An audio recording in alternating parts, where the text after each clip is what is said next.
Phone chip plus ear buds quality రెండు బాగుంటే real life performance వస్తుంది.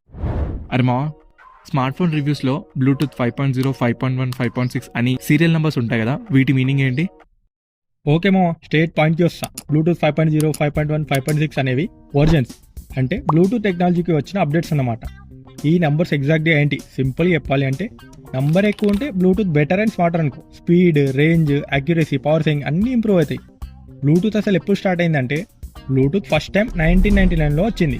ఇప్పుడు ఓన్లీ ఫైల్స్ షేర్ చేయడానికి యూజ్ చేసేవారు. తర్వాత స్లోగా ఎవాల్వ్ అయ్యి earphones, watches, cars, controllers అన్నీ కనెక్ట్ చేయడం స్టార్ట్ అయింది.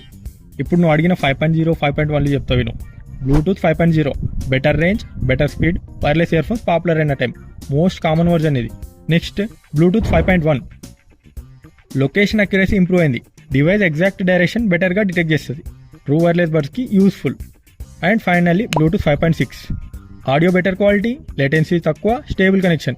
ఇది గేమింగ్ అండ్ కాల్స్కి హెల్ప్ఫుల్. రియల్ లైఫ్లో చూసుకుంటే ఓల్డ్ బ్లూటూత్లో కాల్ చేస్తే వాయిస్ లాగ్ ఉంటుంది. న్యూ బ్లూటూత్లో వాయిస్ క్లియర్ అండ్ ఇన్స్టెంట్గా వస్తుంది. ఇది వర్జన్ ఇంప్రూవ్మెంట్ వల్ల.